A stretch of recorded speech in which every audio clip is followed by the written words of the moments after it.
munaasabadda 18 May ee maalinta qarannimada dalka Jamhuuriyadda Somaliland ayaa si ballaaran looga xusay waddanka Djibouti waxaana xuska 18 May soo qabanqaabiyay safaaradda Somaliland ee ku taala waddanka Djibouti qaar ka mid ah haweenka jaaliyadda reer Somaliland ee Djibouti xafladani ayaa ka sii ballaarnayd xafladihii sanadkii hore lagu qaban jiray waddanka Djibouti ee 18 May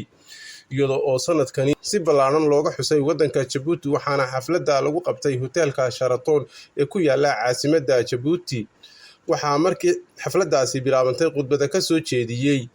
wafdidii ka soo qayb gashay oo hogaaminayo gudoomiyaha gobolka Selel safiirka Somaliland u fadhiya waddanka Djibouti Ambassador Cabdifataax Saciid Axmed qaar ka mid ah haweenka jaaliyadda reer Somaliland ee ku dhaqan waddanka Djibouti soona qabanqaabiyay xafladda 18 May waxaana sidoo kale lagu soo bandhigay heesaha hidaha iyo dhaqanka heesaha wadaniga ah ee loogu talagalay munaasabadda 18 May ee 2 guurada markii dalka Somaliland ka soo go'ay Soomaaliya sanadkii 1991kii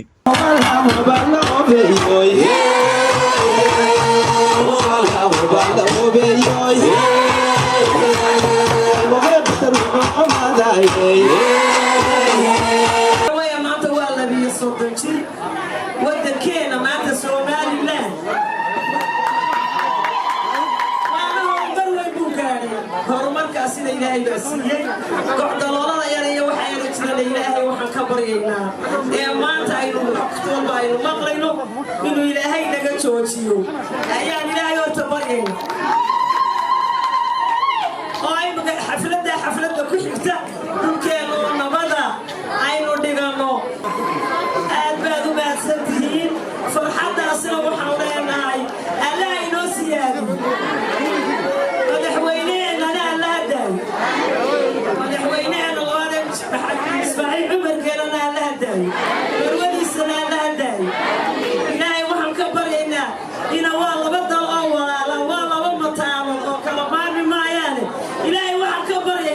inay Soomaaliya Djibouti labaduba ay noqdaan dhul nabada oo wanaagsan inta isogna Ilaahay hay laga dhigo runtii aniga caawa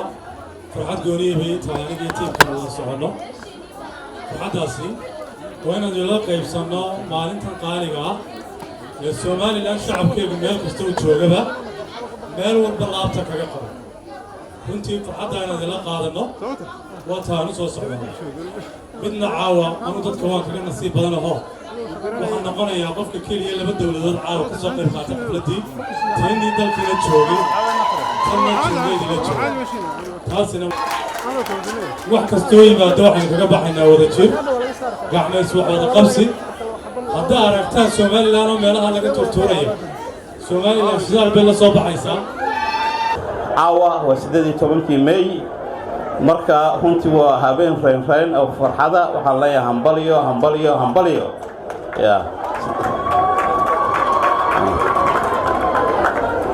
runtii Somaliland sad ka war haysaan runtii sanadadii imika ugu dambeeyay Ilaahay runtii nimco ayuu nagu manaystay haday noqoto roobabka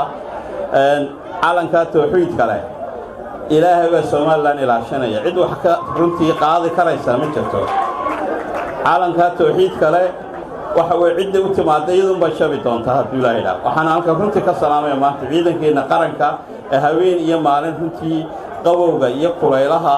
iyo bacadka u taagan si qaranka Soomaaliland maanta shacabkeena ay u ilaalin lahaayeen runtii waxaan leeyahay ciidanka qaranka salaan gaaran u diraya runtii waxaan kaloo halka runtii ka salaamayaa madaxweynaha Jamhuuriyadda Somaliland Mudane Muuse Biixi Cabdi madaxweynaha Jamhuuriyadda Djibouti Mudane Ismaaciil Umar Geele xukuumaddiisa iyo xukuumadda Somalilandba xisbiyada golayaasha qaranka oo dhan waxaan leeyahay runtii